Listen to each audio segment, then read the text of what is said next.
Ya, baru saja diumumkan oleh Menteri Agama, pemerintah memutuskan bahwa 1 Syawal 1444 Hijriah jatuh pada hari Sabtu 22 April 2023. Namun, yang akan kita bahas adalah bagaimana pesan di balik perbedaan ini untuk tetap menjaga toleransi dan ukhuwah. Membahas hal tersebut sudah bersama saya, Ketua Pengurus Besar Nahdlatul Ulama Syafiq Ali, serta intelektual muda Muhammadiyah sekaligus pemikir kebinekaan Mas Sukidi. Mas Syafiq Ali, Mas Sukidi, Assalamualaikum. Waalaikumsalam warahmatullahi wabarakatuh. Alhamdulillah. Iya, baik. Selamat malam Bapak-Bapak. Dan selamat berlebaran bagi yang esok hari berlebaran maupun yang lusa Selamat berlebaran, berlebaran. Mas Sukidi. Baik. Nah, apa tanggapan, mungkin saya ke Mas Syafiq terlebih dahulu. Apa tanggapannya melihat bahwa akhirnya sudah resmi diumumkan oleh pemerintah, namun pesan dari para tokoh, ini yang mau aku bahas lebih lanjut, bahwa jangan memperuncing perbedaannya, namun tetap menjaga toleransi dengan perbedaan yang ada, menjaga ukhuwah. Mas Syafiq, ada yang mau disampaikan mengenai pesan-pesan itu Ya, supaya situasi saya kebahagiaan ini kira tetap terjaga? ya, saya kira kita ini kan udah berkali-kali ya mengalami perbedaan Ya, perayaan Lebaran atau 1 Syawal. ya. Jadi karena ini udah berkali-kali harusnya kita ya sudah bisa menerimanya dan biasa saja. Karena memang harus kita akui ada perbedaan metodologi, ada perbedaan perspektif, ya, sudut Mhm, pandang dan seterusnya. Dan itu mhm, terbiasa dalam agama di mhm. dalam banyak hal yang lain, subjek yang lain, ya, perbedaan keputusan itu biasa. Maka Ya. perbedaan Hari Raya Idul Fitri ini harus kita sikapi juga dengan biasa saja. Nah, yang terpenting adalah bahwa di Idul Fitri ini kita sudah boleh berbuka gitu ya. Ini hari raya makan-makan istilahnya, tapi juga kita bisa membersihkan diri, memperkuat tali silaturahmi, Mhm. memperkuat ikatan persaudaraan dengan kanan kiri dan seterusnya. Yang terpenting adalah itu, bukan Ya. kemudian kita melebih-lebihkan atau mengeksploitir perbedaan-perbedaan yang pada dasarnya sudah Mhm. sangat biasa dalam kehidupan real kita dalam beberapa tahun terakhir. Mhm, mhm. Mas Sukidi, bagaimana caranya untuk toleran dengan perbedaan dan menjaga ukhuwah? Mungkin mudah untuk dilakukan, tapi pesan dari berbagai pihak, termasuk juga tadi Ketua Komisi 8 mengatakan ini hasilnya di sini saja, tidak perlu ditarik ke ranah-ranah yang lain, termasuk juga ranah politik. Seperti apa menjaga toleransi itu, Mas Sukidi? Terima kasih Mbak Avi. Pertama saya ingin memberikan apresiasi pada spirit negarawan yang telah Mhm. ditunjukkan oleh Gus Menteri Agama dan juga seluruh pejabat yang hadir.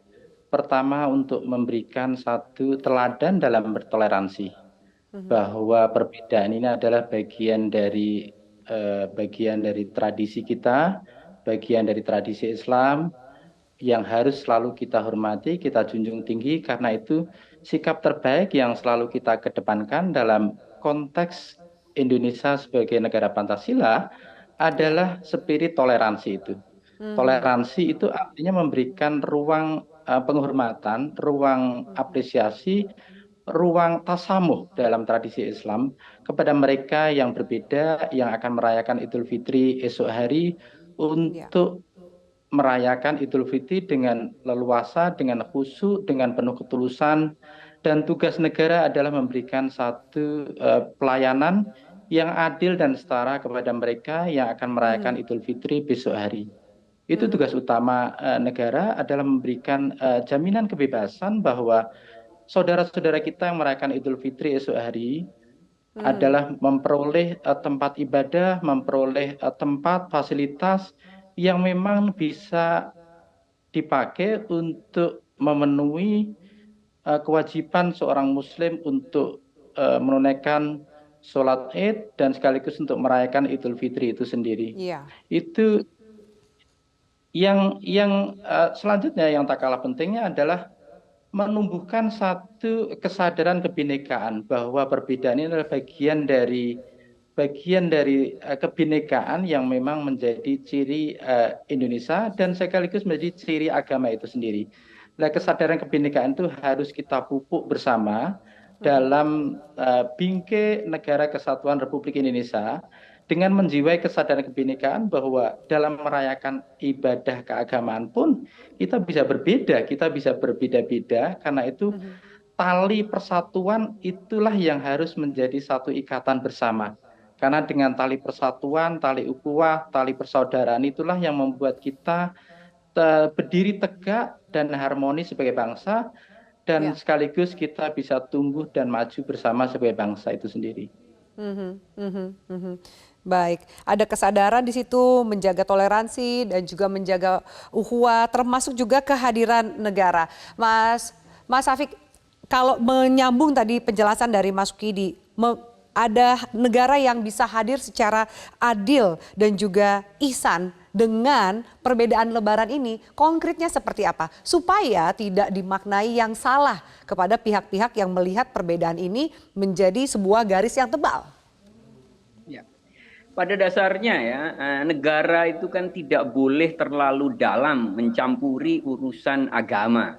Tetapi negara, saya kira sesuai mandat konstitusi, harus memfasilitasi para pemeluk agama untuk bisa menjalankan keyakinannya. Dan dalam konteks ini saya kira Kementerian Agama tadi Gus Yakut ya sudah menjelaskan bahwa pemerintah kemudian mengadakan sidang isbat dan memutuskan.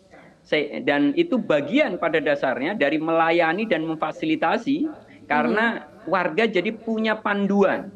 Warga jadi punya panduan. Kalau di negara lain mungkin suara negara itu satu gitu ya di beberapa negara Muslim. Tapi di Indonesia pada dasarnya negara itu kan tidak terlalu masuk terlalu dalam ke urusan agama. Jadi negara hanya memfasilitasi dengan mengumumkan, dengan membuat sidang isbat. Saya kira itu udah tepat. Ya. Tetapi bahwa negara seperti disampaikan Gus Yakut, kita semua harus menghormati perbedaan, menghormati walaupun pemerintah memutuskan hari Sabtu, tapi kita harus menghormati dan sebisa mungkin memang membantu, menolong, melayani dan negara memfasilitasi teman-teman yang merayakan Idul Fitrinya esok hari. Ketika kemudian Lebaran dimaknai sebagai hari kemenangan, hari yang kembali fitrah, hari yang suci gitu. Mas Sukidi, apa tanggapan Anda ketika setiap bulan Ramadan memiliki momentum serta tantangannya tersendiri? Ya, saya kira saya ingin memberikan titik sumbangsih terhadap pemahaman umum bahwa Idul Fitri seringkali dipahami sebagai hari kesucian, di mana umat Islam memperoleh kembali status diri sebagai orang yang memperoleh kesucian itu sendiri, kembali ke asalnya, ke fitrahnya. Itu pemahaman umum. Saya kira kita perlu melakukan satu koreksi bahwa pemahaman umum itu keliru, dan karena itu kita harus saling memberikan koreksi dalam hal untuk kebaikan bersama. Kekeliruan itu karena apa? Karena jika penafsiran itu dibenarkan bahwa hari raya kemenangan besok adalah hari raya suci, hari di mana umat Islam kembali pada kesucian, maka penafsiran itu telah memberikan legitimasi yang buruk kepada kita dalam kehidupan berbangsa, karena itu menjadi kabar baik buat para koruptor, buat para perusak negeri ini, bahwa mereka dengan menjalani ibadah puasa mereka memperoleh hari kemenangan, menjadi suci kembali, dan saya kira itu tidak benar. Tidak benar. Karena itu pada momen yang sangat baik ini saya ingin memberikan satu titik sumbangsih bahwa Aid di situ bukan kembali tetapi bermakna hari raya. Al-Fitri di situ bukan fitrah dalam makna kesucian, tapi Al-Fitri dalam makna makan itu sendiri. Karena itu ada satu hadis Nabi yang diriwayatkan oleh Tirmidzi yang penting sekali untuk kita ingat kembali, karena hadis ini sebenarnya merefleksikan makna yang sejati dari Idul Fitri dan Idul Adha itu sendiri.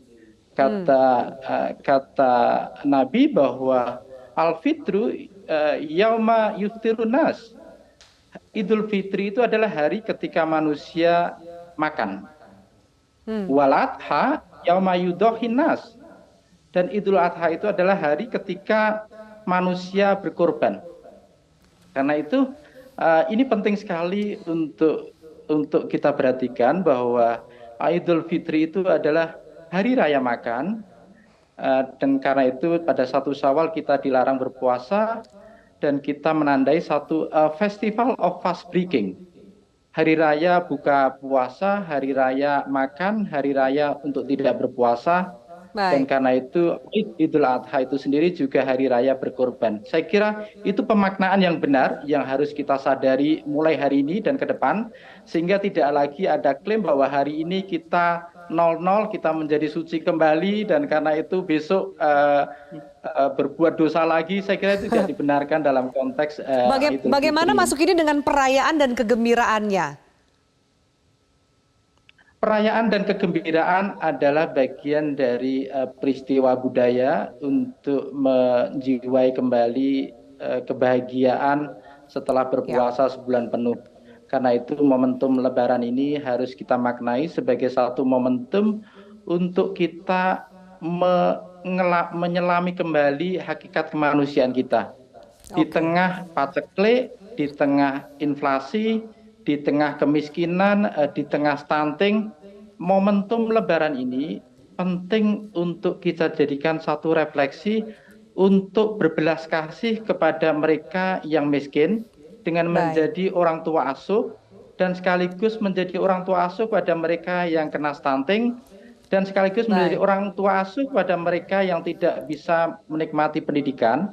Dan itu artinya apa? Artinya kita menjiwai spirit compassion dalam Islam, spirit Ar-Rahman Ar-Rahim itu sendiri, untuk Ya, menjiwai penderitaan kepada sesama, masuk ke dunia penderitaan mereka, dan menyelami penderitaan mereka menjadi bagian dari penderitaan kita.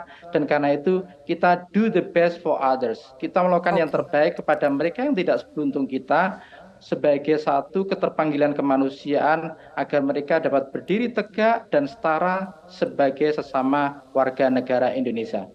Baik, baik. Kalau Mas Afik sendiri bagaimana melihat ketika kita eh, melihat bahwa bulan Ramadan ini kita berperang melawan hawa nafsu, bisa kita katakan sesuatu yang bersifat duniawi untuk meraih takwa, bahkan ujungnya adalah ridho Allah dan surga. Apa pesan yang bisa diharapkan muncul dari diri kita pasca Ramadan 1444 Hijriah ini, Mas Afik Ali?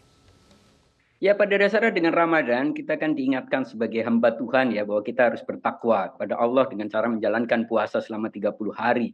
Dan setelah itu kita diperbolehkan kembali untuk makan-makan. Itu tadi yang saya kira dijelaskan oleh Mas Suki di Idul Fitri, itu pada dasarnya kan fitri dari iftar. Jadi kalau sebelumnya kita iftarnya itu kalau malam aja, besok itu kita iftarnya boleh sepanjang hari ya. Jadi Idul Fitri itu kan hari raya memang di mana kita dibolehkan makan dan bersenang-senang dalam tanda kutip. Dalam sejarahnya sendiri memang masyarakat Arab dulu kan punya 2 hari gitu ya, Nauruz dan Mihrojan, yang itu di mana berdasar sumber itu banyak dipakai dalam tanda kutip untuk berpesta yang berlebihan. Nah, kemudian Islam yang menetapkan hari raya 2 hari, di mana setelah berpuasa orang boleh makan-makan tapi juga tidak boleh berlebihan.